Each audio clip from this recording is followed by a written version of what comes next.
Welcome to the GameRamble video review for Paper Sorcerer, narrated by me, Darkcloud. As always, the full text version of this review can be found on the GameRamble website, linked below. The TLDR is that first-person role-playing games can be notoriously grindy, but Paper Sorcerer managed to deliver an old-school experience without any of the tedium. The visuals are stunning, the writing witty, and the bite-sized levels kept us coming back for more. The game is even more impressive considering that it's the work of basically one person, and we can't wait to see what he comes up with next. Gameplay receives a 9 out of 10. Paper Sorcerer offers old school first person RPG action without the grinding. Graphics receives an 8 out of 10. The game features beautiful hand-drawn and inked visuals. Sound receives a 7 out of 10. The soundtrack is great, but might not appeal to everyone. The overall score for Paper Sorcerer is 8 out of 10. And now for the full review. Like so many role-playing games before it, Paper Sorcerer features a villainous sorcerer terrorizing the lands before being defeated by a party of brave heroes.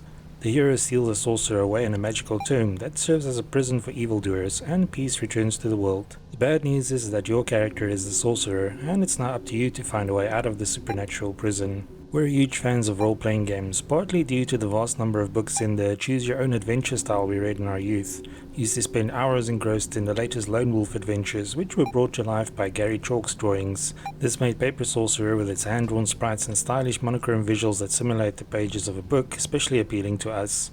Paper Sorcerer is a first-person role-playing game that pays homage to the genre's classics, but without all the unnecessary grinding. It is a single-player game, but you get to recruit up to 3 party members to aid you in your escape from the magical book.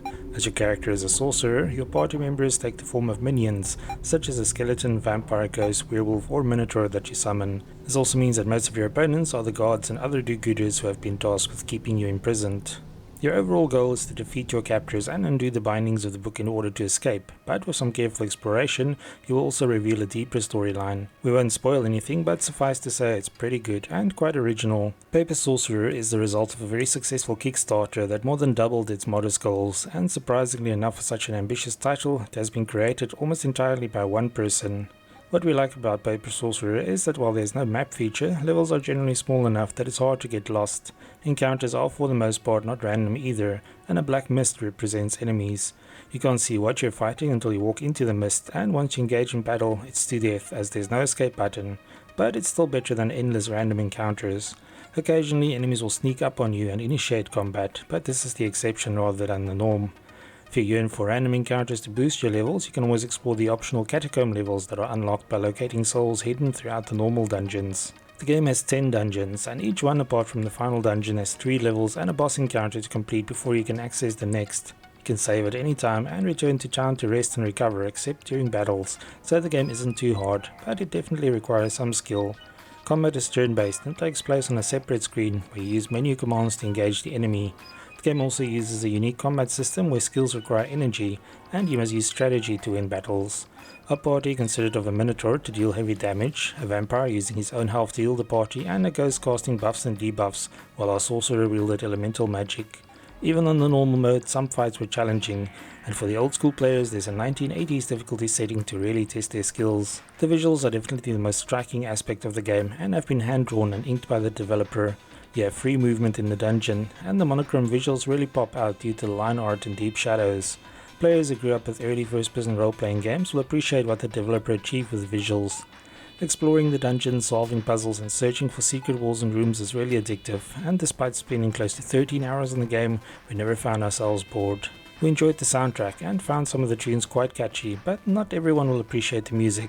There's no voice acting, but this is hardly surprising considering the small budget the developer had to work with. The writing is very good however, and contains a lot of humor. We found ourselves looking forward to returning to the sanctuary town after each boss battle, just to see what crazy antics the zombie shopkeeper was up to in order to promote his new wares. The ending is also rather brilliant, and almost tempted us into another playthrough with different party members. The controls work fine for the most part, but the menu-driven interface can be a bit of a hassle to navigate at times, especially when equipping party members. It would also have been nice for a title so reliant on menu navigation if the interface had been more streamlined and intuitive. Achievement hunters and card collectors will be pleased to know that this game supports both features. Despite some minor issues, we thoroughly enjoyed Paper Sorcerer. We can heartily recommend it to RPG fans, especially as it has a ridiculously low price tag considering the amount of content. The game hooked us from start to finish and we constantly played just one more level. However, it is quite a niche game, so be sure you know what you're getting yourself into. Thanks for joining me for this Paper Sorcerer PC review. Remember to like, subscribe and share. Until next time.